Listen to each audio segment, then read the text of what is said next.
Mulakan terus kepada the meat of the situation. Apakah impak yang bakal dirasai dengan penangguhan perjalanan umrah selama sebulan ini, Datuk Seri? Silakan. Ya, kalau kita kaji impaknya, memang dari segi jemaah dan juga syarikat pelancongan. Ya. Kalau kita tengok daripada jemaah, mana yang dah berancang tu terpaksa ditunda lagi. Tapi kita bersyukur kajian telah beri daripada 3 hari kepada 7 hari dan sekarang dibagi kepada sebulan. Jadi impak dari segi kerugian tak adalah banyak sangat pasal semua dapat ditampung. Cuma perancangan perjalanan lebih daripada sebulan, itu kena ditimbang balik dan sebagainya. Jadi untuk jemaah mungkin dari segi dia punya perasaan ataupun dia punya perancangan dia tengah dala.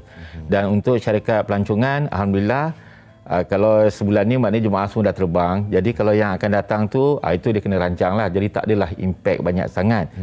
Cuma kata orang, kalau ditangguhkan daripada syarikat pelancongan ni, untung kurang lah kata orang. Rugi tu dapat dikurangkan juga kata orang.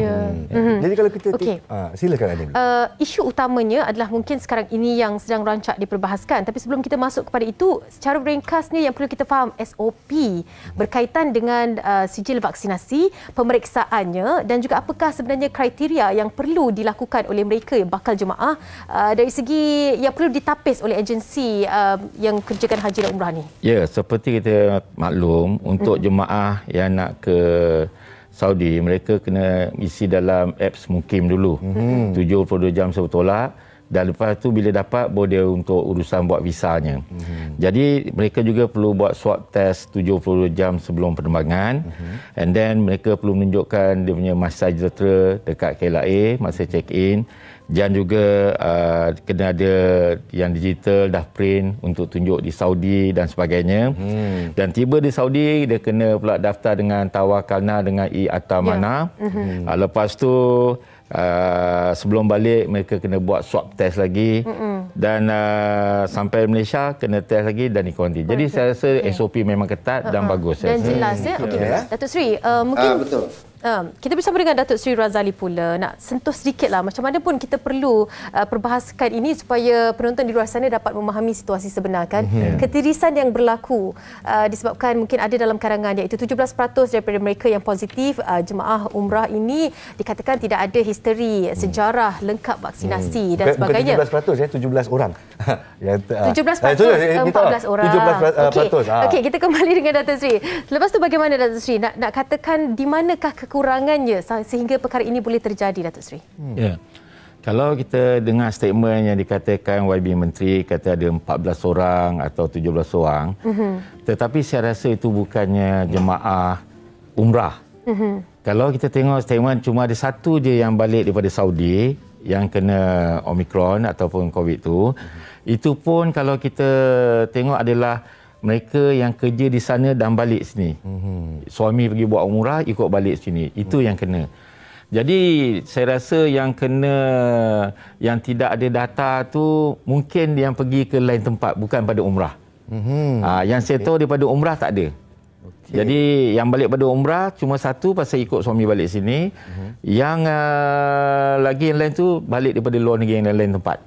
Itu yang saya fahamkan. Jadi ini siasatannya setakat ini ya. Setakat ni. Jadi yang latest saya tak tahu lagi. Kita nak buat pembetulan sikit. Jadi 17 jemaah yang positif yang kembali, 11 daripada mereka adalah warga negara. Jadi ada yang mengatakan bahawa ada warga negara yang tak boleh mendapatkan vaksin. Kita pun nak bersangka baik juga. Tapi mustahil ke semua 11 mempunyai comorbidity. Pendapat Datuk Seri? Ya, kalau kita kaji pasal yang beruang alik keluar negara mungkin banyak. Ada beribu. Mungkin kata ada 5,000 ke 10,000. Jadi kalau 17 orang tu terlalu sikit. Mungkin kerana tak boleh divaksin buat kata tadi. Ataupun teknikal ke. Pasal setahu saya, bila you nak keluar, you kena semak dengan MySejahtera you dekat masa check-in dekat airline. Airline salah kalau dia bawa you naik. Lepas tu sampai tempat ini pergi pun dia check-in lagi semua. Jadi ketirisan tu tak tahu nak dikatakan di mana tak tahu. Kalau ada pun saya rasa mungkin yang keluar, tapi bukan umrah. Umrah saya tahu memang tak ada pasal syarikat pelancongan dia akan semak semua, memastikan jemaah tu dah komplit betul, baru dia buatkan dengan visa ni Mukim apps dengan lepas tu mohon visa apa semua. Jadi memang terkawal. Okey, sekarang ni siasatan sedang dijalankan. Betul. Okay. Tapi apa yang saya tanya kepada yang berbahagia ustaz yang berada di Masjidil Haram tadi, kenapa rakyat Malaysia mungkin dipantau lebih? Kerana urus-urus mengatakan kerana ketirisan ini rakyat Malaysia mungkin disenarai hitamkan. Adakah ini benar? Ya, itu yang kita takut. Kerana apa? Kalau benda tak betul berlaku atau berlaku kecil, tapi kita war-warkan dengan bersungguh-sungguh membesarkan, jadi takut besok Saudi akan buat sekatan pada kita. Sedangkan benda tu tak adalah besar sangat, ya. Dan kita kata mungkin bukan umrah. Kalau ikut kesihatan awal, satu yang balik daripada Saudi. Tapi kita kata daripada umrah. Jadi masyarakat pandang sinis pada orang balik umrah. Sebenarnya bukan pasal umrah.